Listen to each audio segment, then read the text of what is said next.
The opinions and views expressed in the following program are those of the speakers and the host, and do not necessarily reflect those of Yoakley Scott Corporation and your sports network. Yeah, I've been closer to Jesus before, so can you help me out? Oh, can you help me out?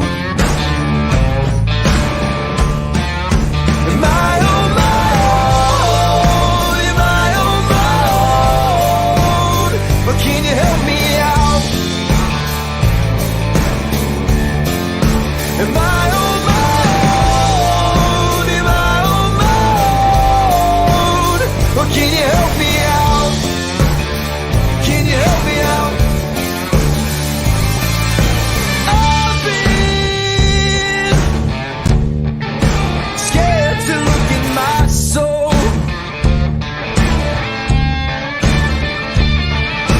I've been afraid I would follow the road. Yeah, afraid of the things I've been told. And hello, everybody. Welcome inside a Friday episode of Running Point on YSNLive.com. As always, you know who it's brought to you by. You've been here. Greenwood Chevrolet in Austintown. They go the extra mile for you. We try to do the same here on this show every single day by featuring our favorite people, our coaches, our players from these awesome communities that we have across the YSN family. We're going to continue doing that today. We have a great interview that Ty Bartell conducted. I know we did Romani Adams a little bit earlier. We're going to complete the Camel softball interview run with Melina Williams, her battery mate. So that's going to be a little bit later on in the show. You'll be able to hear from her and Ty, who has a great interview with her. We're also obviously going to talk about last night's action and then preview the weekend. So going to be a fun time. Without further ado, I'm just going to hop in the scoreboard. We're going to go right into it.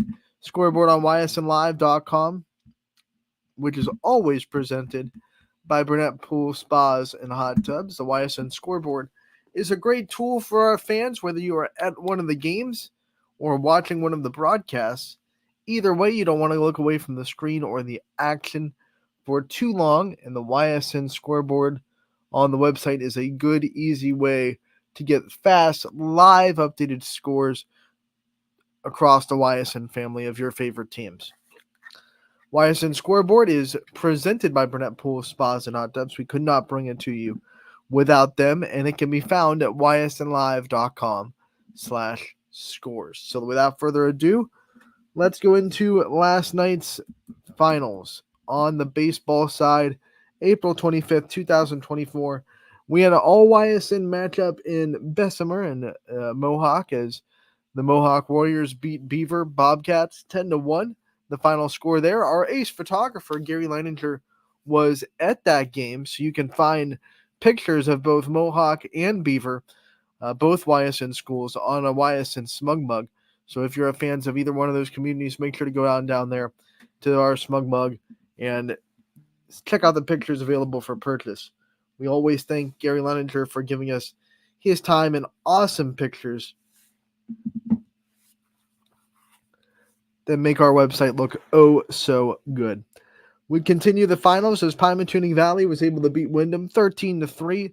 The final score there. Austintown Fitch shuts out Cardinal Mooney 4-0 in that game at Scene Park.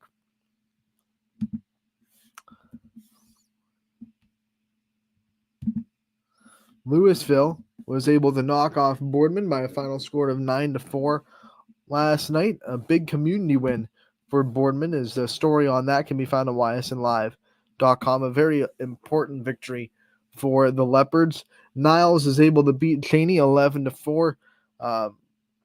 Chris Rosar with a big game for the Dragons to lead in the victory. How about an 8-run first inning to do it for Niles? That will set the tone, and they never looked back from that point. Unfortunately for Crestview, their woes this week continue as they ran into a buzzsaw called Warren JFK. 13-0, the Eagles are able to beat the Rebels. Youngstown East and Liberty get into a high-scoring affair, and it's the Leopards to come out on top 11-10. So both of our Leopard baseball teams with a win last night. Badger and Fairport Harding just as close, 7-5 though. Fairport Harding gets the edge.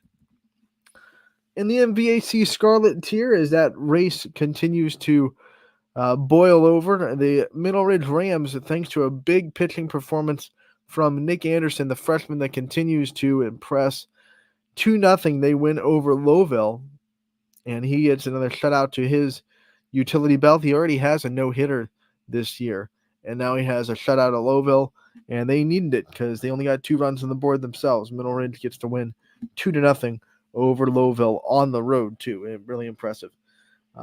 Lakeview is able to knock off Howland in the backyard rivalry in that Trumbull County. 7-3, the final score in that one. Columbiana gets knocked off by Hubbard, 3-2, the final score there. Lisbon able to do a lot of damage against Wellsville. Final score in this one, 14-3. The Blue Devils all over the Tigers in EOAC play. Jackson Milton got beat up by Heartland Christian, 13-9. The final score there. A lot of runs scored on both sides, but anytime you score 13, I think you should win in baseball. East Liverpool narrowly gets the edge over Oak Glen, 5-4. The final score in that one. South Range ends the Bulldogs' undefeated season by splitting the season series at home this time, 2-0. They get the Bulldogs.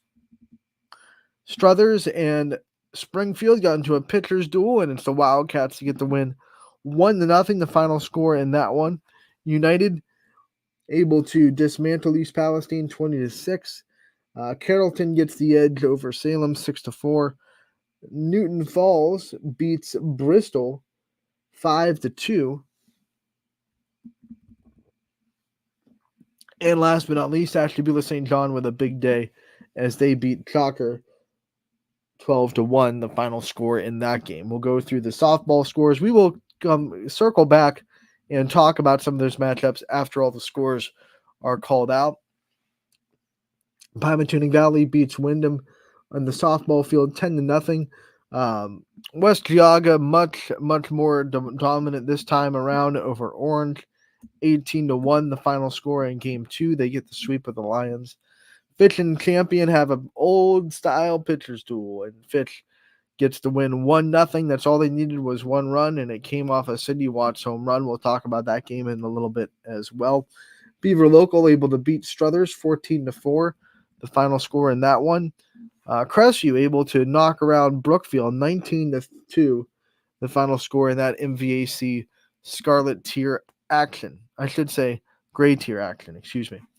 EOAC, Columbiana gets another doubleheader win as they beat East Palestine in game 1, 20-2, and then win 15-1 in game 2 of that doubleheader. Badger all over Fairport Harding on the softball side of things, 17-3, the final score. A surprising score because no one expected Lakeview to run rule in this one. We thought it'd be close either way. And Lakeview said not so fast. 17-7. They are all over Howland. They knock off the Tigers in run rule fashion. 6 innings played. Jefferson also run rules Conneaut 20-4. The final score in that one. Sebring gets the win over Latonia 17-7. Hubbard beats Rootstown. That's a big win for the Eagles. Rootstown, a very quality Division III team, 7-1. The final score there. The Eagles with a big win. Poland mashes up Boardman 20-6. The final score. They break out after being held to 1 run the night before.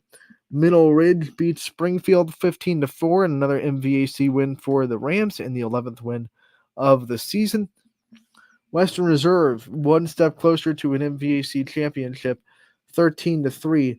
They get the win over Waterloo. If they win both games against Middle Ridge, then they earn at least a split of the championship with McDonald, as those two have only beaten each other, and that's it so far in the conference. McDonald had to escape in extras against Middle Ridge last week, so you never count out the Rams to throw a monkey wrench into that whole situation. It's going to be a big series next week between the Blue Devils and the Rams. United gets to win over Wellsville 20-1. We have some more things to say about that game in a little bit as well. Edgewood beats Perry 9-1. The final score there. Archbishop Hoban, they fall to Akron Manchester 9-2. We already talked about the Columbiana East Palestine game. They won in a doubleheader sweep for the Clippers. 8-7.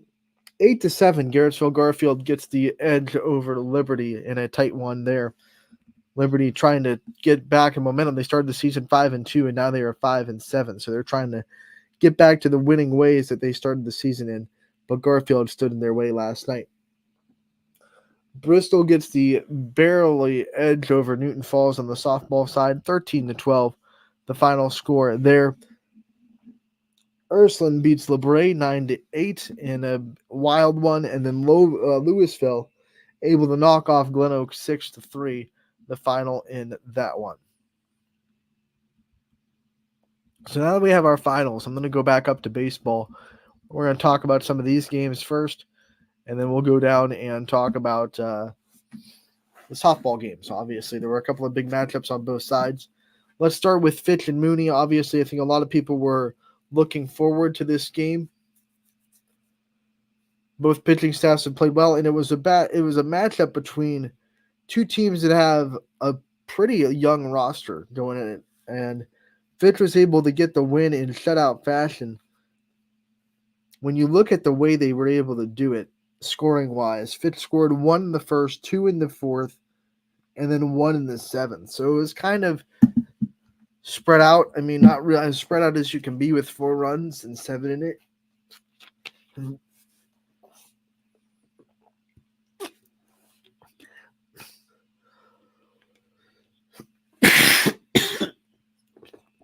Excuse me there. As spread out as you can be in 4 runs and 7 innings, I guess you could say. I mean, 1 in the first, and then 2 right in the middle of the game in the fourth, and then 1 to close it out in the seventh. But Frank Sinadak, another big game. He has another RBI. He seems to always pop up when you're talking about Fitch's offense. He makes the most out of a 1-for-4 day. Multiple hits from Mason Petridis. He's also a big name in the Fitch baseball program, of course. 2-for-4 with a run scored. Jackson Cheeks has the second straight game with an RBI as he goes 1-for-3 with that run batted in. Only 2 RBIs out of the 4 runs scored for Austintown. Fitch. Mooney added 3 errors to help them out a little bit. So out of the 4 runs, actually, only 1 of them was earned against Mooney. The defense a little bit shaky for the Cardinals in this particular game. And then the pitching for Austintown Fitch was absolutely there. Cole Gamey, you'll look at his final stat line. 7 innings pitched, only 2 hits given up. Obviously, no runs. He walked 2. He struck out 8. So, struck out 5. So, a big night for him on the mound. And when you shut out a team, that's literally the best you can do, right? I mean, the only other thing that could have gone better for him is a no-hitter or a perfect game. Everything else is exactly what you want out of a pitcher. And he went all 7 innings, and he was actually pretty dang efficient with his pitches. When you look at his pitch count, he used 76 pitches in 7 innings. That's remarkable in baseball, especially when you're worried about pitch count. It saves you a day off, I believe. I'm trying to remember the numbers. I believe that will save him a day when you talk about rest time, keeping it under 80.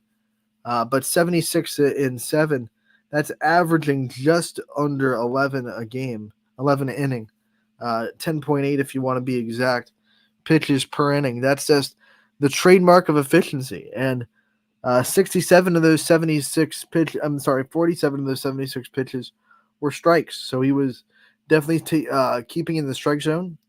He faced obviously 24 batters. He did hit 2. So he had 2 hit batters, 2 walks on his day.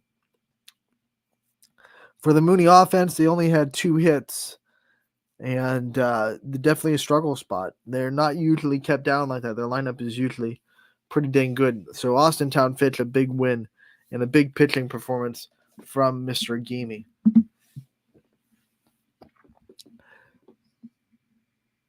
I want to talk more about this Middle Ridge game as well. I want to give a shout out to Mr. Anderson over there.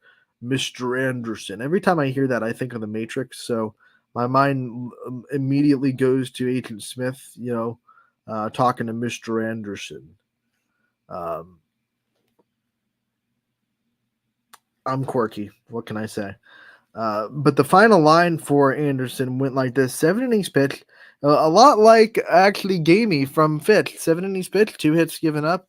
He did walk 2, just like Gamey did. He struck out 2 more though, 7 strikeouts in this game, and he was able to use 95 pitches though, so a little bit higher of a pitch count.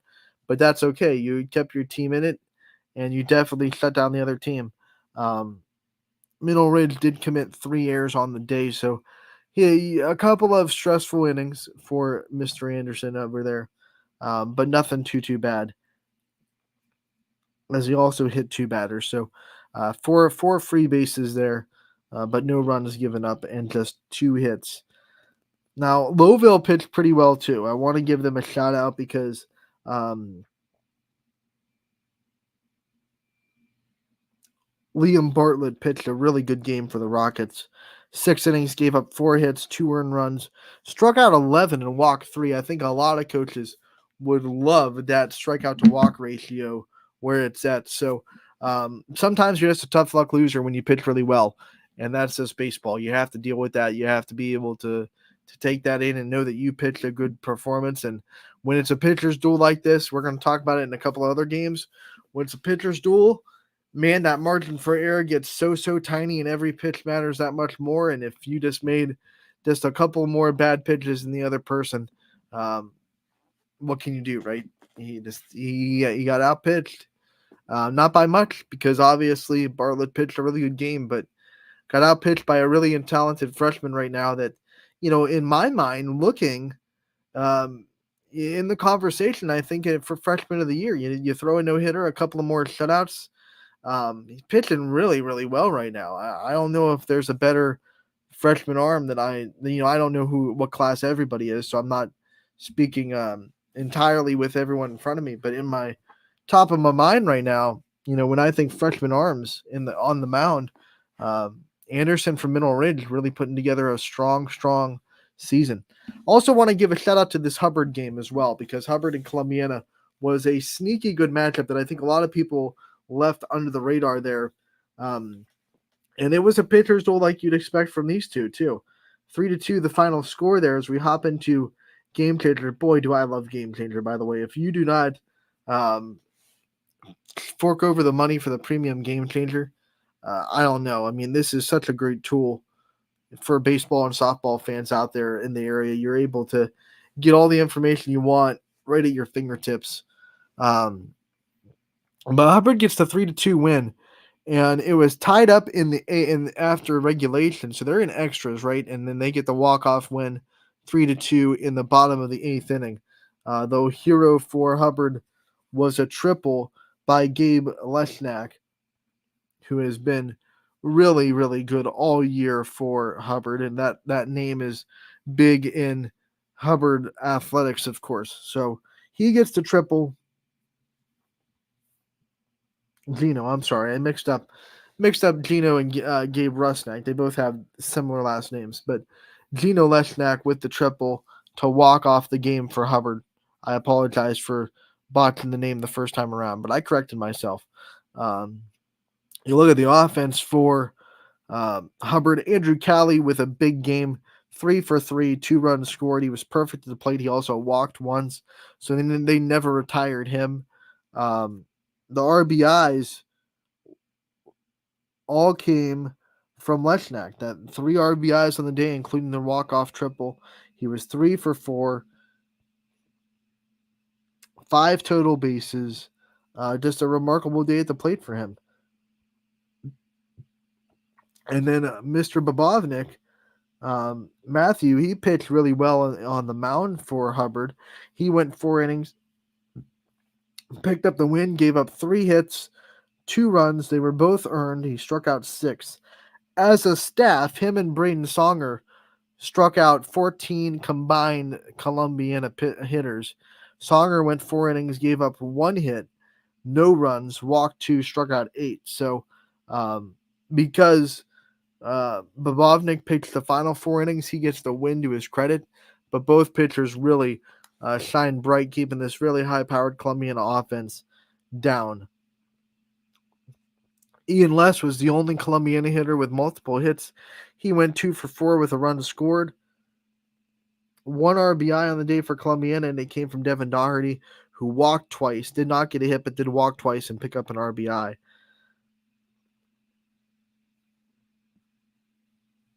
Pitching for Colombiana, Alex Eusebio, who is up for Bear Brothers Big Dog of the Valley right now. He went 6 innings, gave up 7 hits, just the 2 runs. They were both earned. He walked 1, struck out 9. So that's a fair day. That's a fair day on the mound. That's going to win you a lot of games. Unfortunately for him, it just wasn't enough offense on Colombiana's side to back up that pitching performance. And then obviously with the walk-off 7th, Hubbard walk-off in the 8th, Hubbard was able to get the win. So a very, very good game from both those teams. I think that was one of the games that a lot of people weren't really looking at, or at least enough people were looking at that game for how good it was going to be, and it lives up to the hype. I think a lot of people were looking at South Range Poland Game 2. Fitch Mooney was one that a lot of people were talking about. I think people wanted to see the backyard rivalry between Howland and Lakeview, but not a lot of people were talking about Columbiana and Hubbard, and they really put on a show. A very clean baseball game that Hubbard's able to escape with the win. Now we talk about softball, the headline game, the one that everyone wanted, the one that I think everyone was at. I mean, it was a packed field, Fitch and Champion, 2 state-ranked teams, 2 teams with aspirations of getting to the state tournament. Of course, chances of getting to the state tournament. I think both teams are talented enough to get there. Plenty of teams that stand in their way, so I'm not going to lock them in there, but definitely teams that you could say talented enough to get into the state tournament. And Fitch won this game 1-0. And the difference was a Sidney Watts home run. That's the only run scored. A solo shot by Sidney Watts did it. And when you look at these numbers for both pitchers, Sidney Watts had the definite edge in strikeouts. She had 14 strikeouts on the night compared to Gabby Gradishar's 5. So Fitch was definitely putting the ball in play more. That lineup does not strike out a lot at all. So the fact that they put the ball in play more does not surprise me. But Champion's defense was up for the task.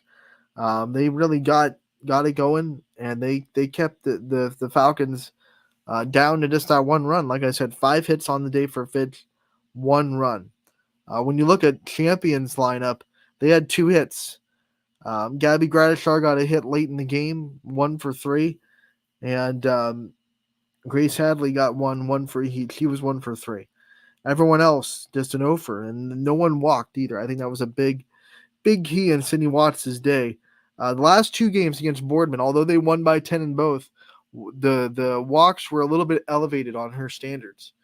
So she was able, I think, 5 walks in those 2 games combined, and she only struck out 6 Boardman hitters in that game against Boardman on Tuesday. So I think you saw a lockdown, focused Sidney Watts that said, I'm going to get back to the basics and, get my strikeout pitches back. And her command was absolutely exactly what you want from the moment. Didn't walk a single hitter. Did it in 91 pitches. 67 of them were strikes. I mean, it's exactly what you want. Struck out 14 of the 21 batters faced. No errors from the Austintown Fitch defense. It was just a completely clean, performance. Can't say perfect because she gave up 2 hits, but a completely clean performance. And then when you look at Champion, that was there too. I mean, Gradishar, 7 innings pitched, gave up the 5 hits, just a 1 run, walked 1, struck out 5. It was more of a gritty performance.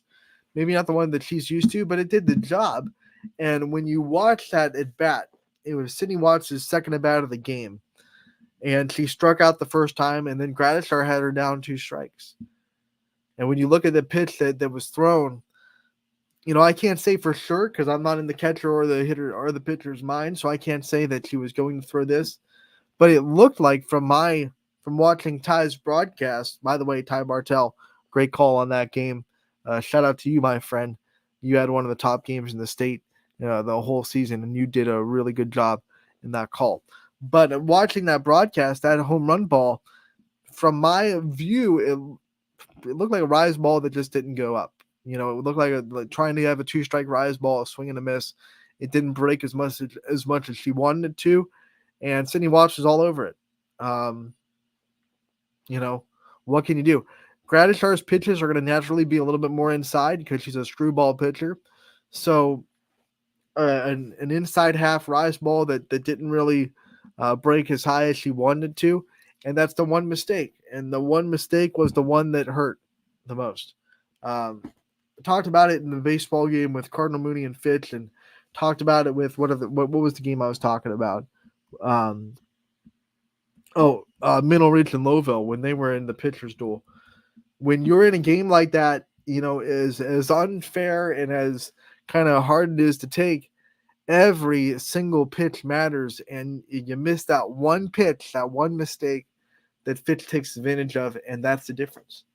I think this Fitch lineup, one of the things they are so good at is hunting mistakes, and I've seen them play a lot of really good hitters in the last 2 seasons, and every time they play them, even if they're being held down, even if it's not the typical Fitch offense, it seems like every time that pitcher makes a mistake, especially an elevated mistake, Fitch is all over it with either a hard hit ball, home run, extra base hit. They don't let mistakes go.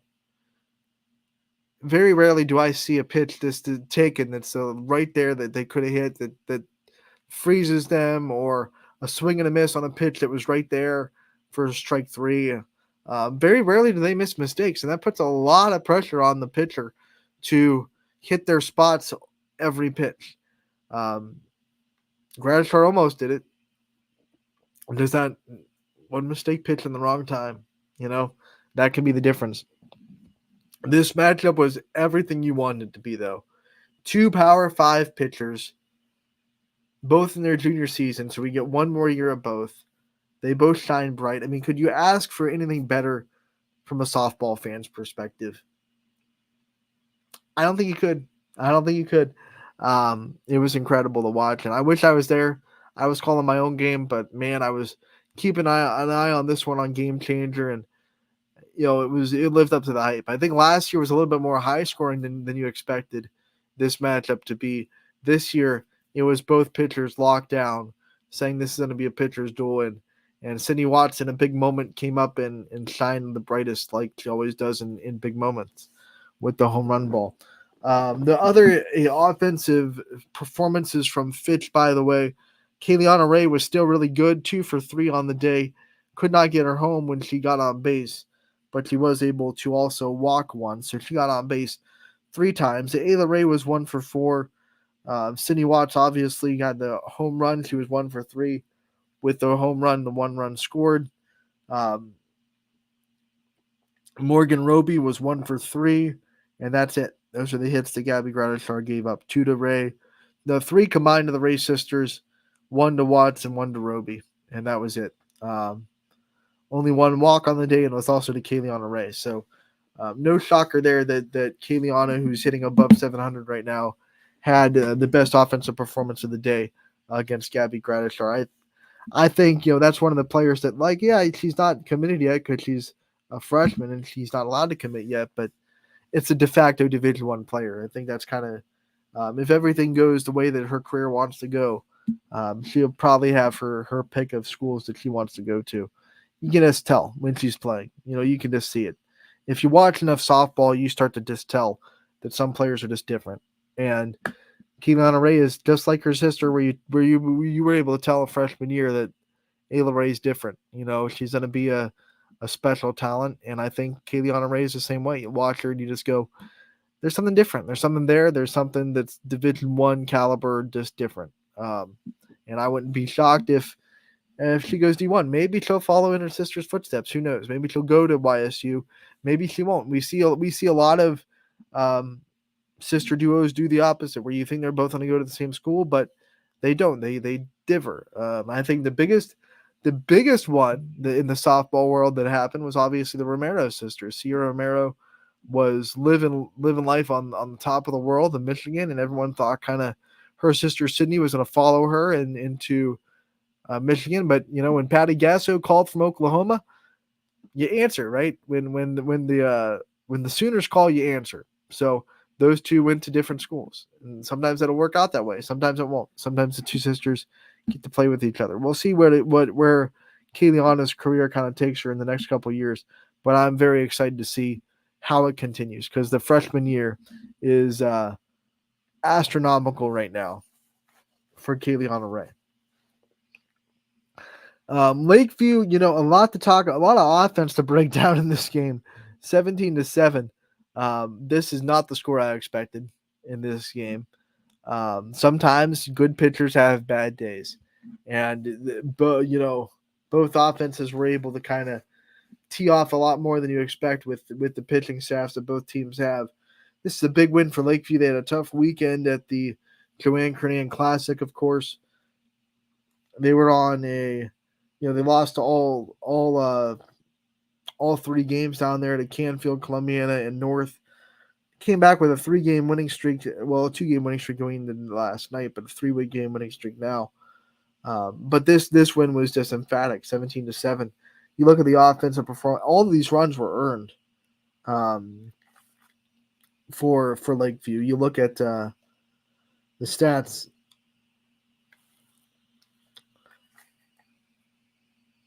They scored 17 runs, and Izzy Haynes had a monster day. She went 2 for 4 with a home run, 5 RBI, 1 run scored. You had 3 RBIs from Calissa Warner, who went 2 for 3 with 3 RBI, 2 runs scored.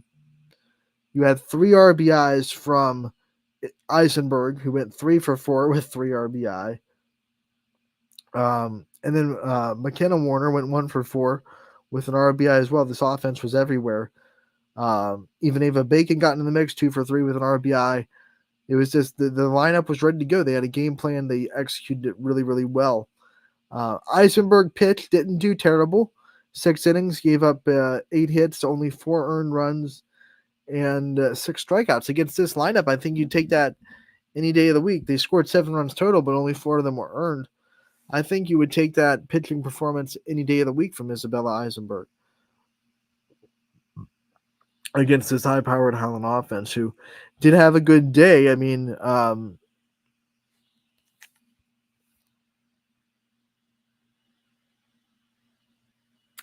Madison Schmitz had a 3 RBI day. She went 2 for 3, with a walk and 2 runs scored.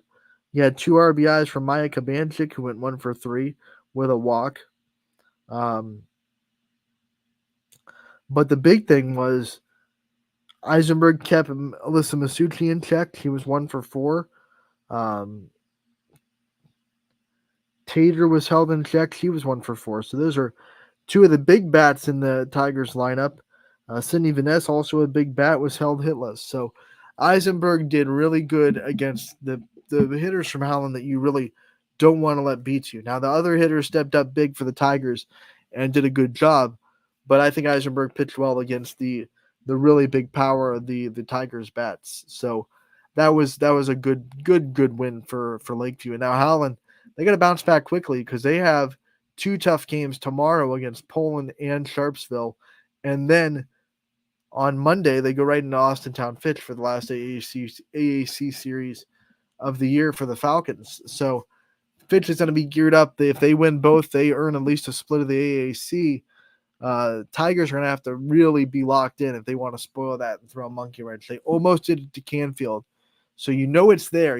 They can play against Austintown Fitch and at that level. But they got to be really locked in to what they're doing and kind of throw this game into the trash.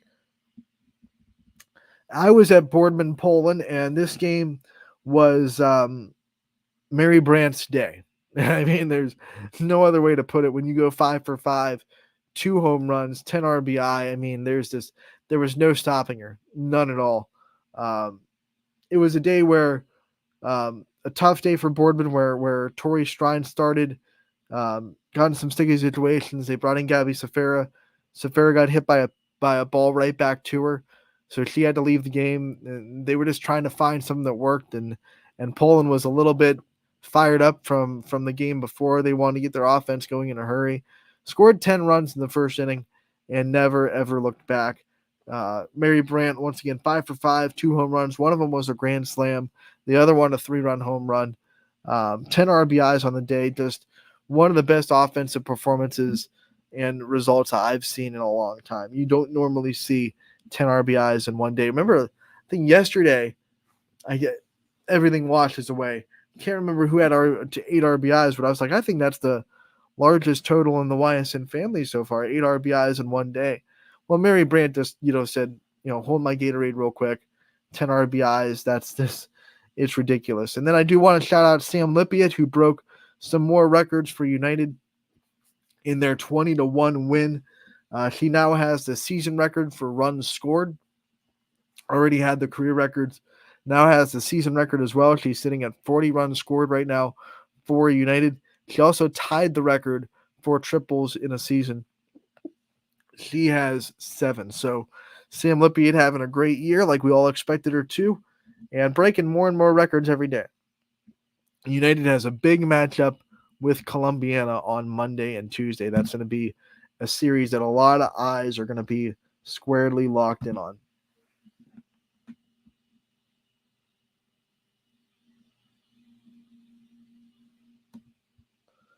Got a score from the LeBray boys who beat Brookfield baseball last night. Let's get that one up on Game Changer.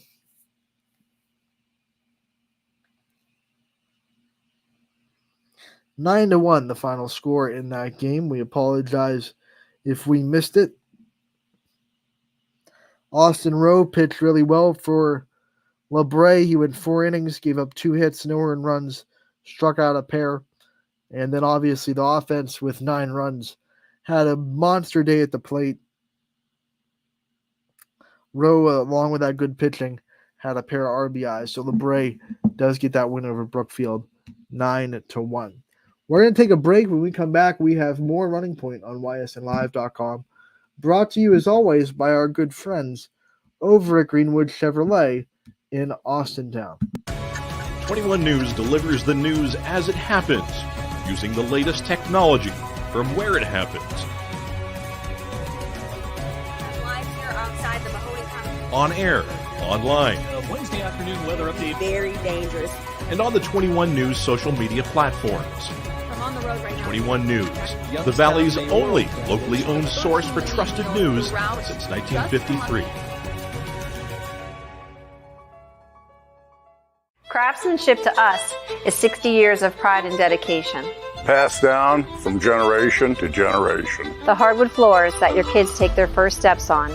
The solid wood doors you quietly close at night. The things we create day in and day out are the products that end up turning your house into a home. At Baird Brothers Fine Hardwoods, uncompromising quality and craftsmanship built our business. And it will keep us moving forward for generations to come. Going the extra mile at Greenwood Chevrolet means we want to take care of the community that takes care of us too. And we have to work together always. And that's how you stay in business for 40 years. You know, I love being a helper because when I help somebody, it makes me feel good.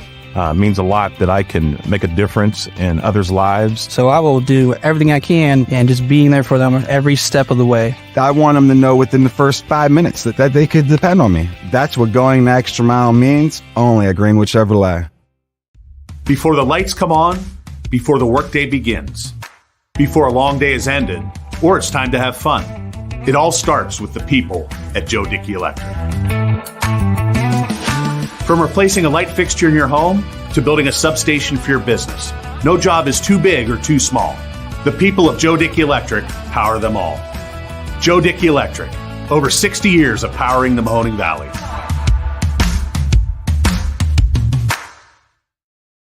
Welcome back to Running Point on ysnlive.com, brought to you as always by our good friends over at Greenwood Chevrolet in Austintown. They go the extra mile for you. You just heard from them on that commercial break. What going the extra mile means to them, what it means for us trying to follow their lead, is sharing player profiles and great stories with the coaches and the players of our wonderful communities here on this show. We do it every day. We will continue that trend here with the second of 2 Camel interviews that we have so far from the softball field, Ty Bartell caught up with Melina Williams, their catcher extraordinaire from the Red Devils team, and it's a great conversation. I hope you enjoy it. What's up, everybody? Another edition of Player Profile. Ty Bartell in with one of the Camel Memorial softball players, their catcher, Melina Williams, joining me today. Melina, how are we doing? We have a pretty good start. We just played Crestview, and we've tied, but we never got to finish our game. We've beat East and Niles. I think we've lost once or twice, but we had a strong start. A little rough, in some areas, but we're going to be good this year. How do you guys stay focused, stay prepared when, Mother Nature just has been brutal this year as far as game cancellation, shifting, and delays? How do you stay prepared and stay ready? So if we don't have games, then we'll have our practices to get us ready for the next day for our games. And then we'll just work on everything we need to work on in order to be prepared for our next game. What are some things you look to work on going into this season? Your batting average has always been one of the tops no matter where you've been. But what are some of the things you look to improve on in yourself going into this season? More of my batting. I want to improve more on catching, like my catching skills, and more of my throwdowns, because I could always improve on my throwdowns and my quickness of my speed. I'm always impressed with the confidence that you've gotten in your voice and just behind yourself over the years too. I remember talking with you freshman year too against Nikki Pizzone too, and just where you've been from then to now too. Talk to me about finding your confidence, just finding your voice and finding your confidence both on and off the field. I think off the field, I've just started to talk to more people so I could get comfortable, and then on the field with talking more of my players and helping them helped me a lot, of communicating better, which made my voice more loco. And especially when on the field, having to call plays helps a lot. You're dealing with Romani Adams too. It was a younger pitcher too, but she's starting to come into her own, having a fantastic season herself too, start of the year. Talk about working. You went from a senior catcher too when you were a freshman too with Pizzone, and then you go into freshman. Talk to me about the mentality switch for that, where you're kind of the older one now. You're the one that's kind of the older member of the battery. What was that like too with helping Romani to develop? It's a little bit of a difference. Nicolina, her speed was a lot. Romani, she has really good speed too, and we have a good chemistry, so it's easier for us to communicate with our pitches, and her more comfortable with throwing pitches and pitching towards me. I love the mentality of you girls over at Camel, because your group in particular also very heavily involved in volleyball, and you guys did a lot in turning that program around, making it a standard over there. Talk to me about is there a sense of, pride being a Camel Memorial Red Devil now that you carry, because you guys are turning these programs around, making it a force to be reckoned with, making people recognize that girls sports at Camel Memorial are something that need to be recognized too? I think our girls, for our sports, volleyball and softball, our team is just we just have good chemistry, which makes it easier for us to cheer together and get along together, which helps our team a lot more. So we're just really comfortable around each other. I want to talk about the first chapter you had in your softball career. What's some of the earliest memories you have in the sport? Well, this year I had an injury in volleyball, so I couldn't catch for the beginning of the season, and I had to play short. And I just started catching back when we played Crestview. And I was scared at first because I didn't want to hurt my ankle again. But once the game started, I've got more comfortable with playing, and the game went really well. When did you start the sport of softball? Do you remember the age when you started getting involved? Maybe I was maybe 7 or 10. Okay, so you're just somewhere in that range too. What was it about the sport that made you stick with it too into high school that made you really love it? Well, first I started off in Mill Creek, and our team was really close. It was we've grown up from there and more. And I just like the fun of it, the cheering, and being on the field with my friends and just having fun. What is it about that softball with your friends, the bonds too that are unique to the sport too? Because I feel like softball, like you said, there's a lot of cheering, there's a lot more time to be, I guess, a little bit more personable. What's the bonds like with softball, being in that softball world? Well, the bonds are really good, and us, even all outside of softball, we still like hang out and talk, which makes it way a lot better and easier to be more comfortable with on the field and to cheer together and just have all the high energy on the field and cheering. You go from underclassmen to upperclassmen now, so you're going to be looked at a little bit more as a leader. You already are with the position that you are defensively, but talk to me about finding yourself as a leader. What are some of the leadership styles you've kind of taken on or that appeal to you?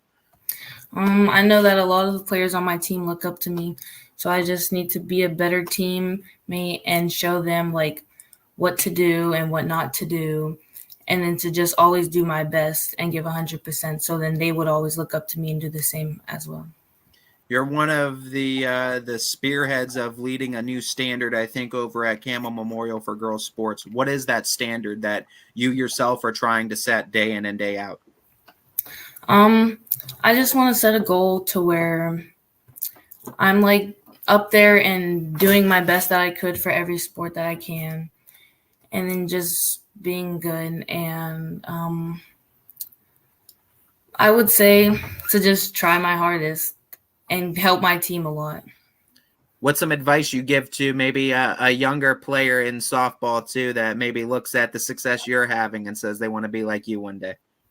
To just put in the time and to always have fun. And if you really want to do softball more ahead, then do practice, like work on hitting or anything when you have free time, and to pay more attention while having practice.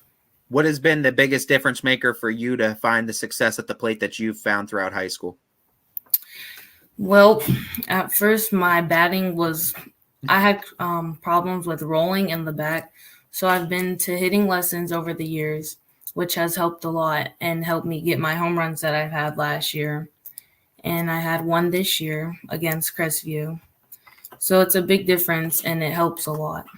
What was it like getting that first high school home run? Do you have that in the memory bank still? Is it stowed away, or is there another home run that maybe has taken over? Well, I think the home run against Crestview, because I was really shocked about it. Like, yeah. I had no clue it was going to go over or nothing. I just went up to the plate just thinking I got a hit, got a score. And I had 2 strikes, and then I just hit the ball, and it just went over. It felt too easy. Easy when you made contact. Talk about this journey with softball too. Some of the big supporters that have been there with you to show them some love that have been there along the way.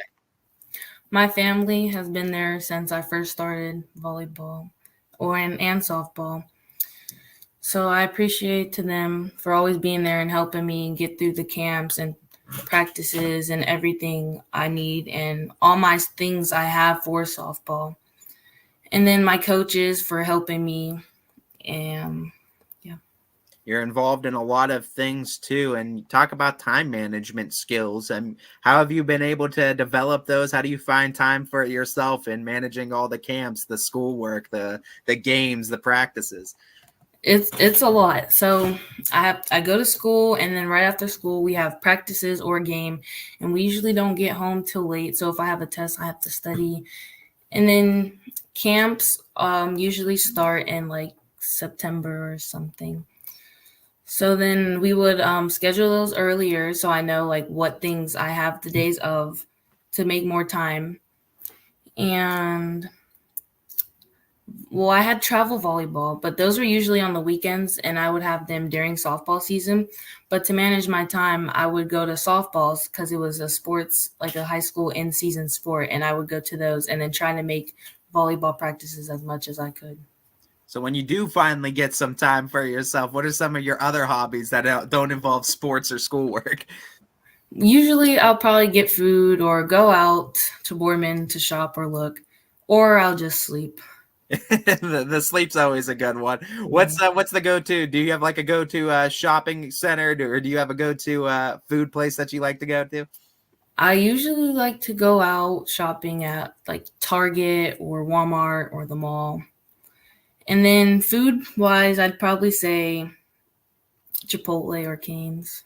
Chipotle, I can definitely vibe with. Cane's definitely too, and Target, yeah, I get it, I get it. Let's keep on the food trend. What's the favorite dugout snack for you? Dill pickle seeds. All right, dill pickle. That's always a popular flavor as well too. Is there a certain brand? Is it David's? Don't really have a certain brand. It's just got to be dill pickle. All right, Yeah. what's your favorite part about softball? Having fun and getting to be with my friends. Favorite post-game meal? Usually, I love fruit. So, and I feel like fruit gives me more of the energy for playing. Most fond softball memory? What's the memory that you're the most fond of?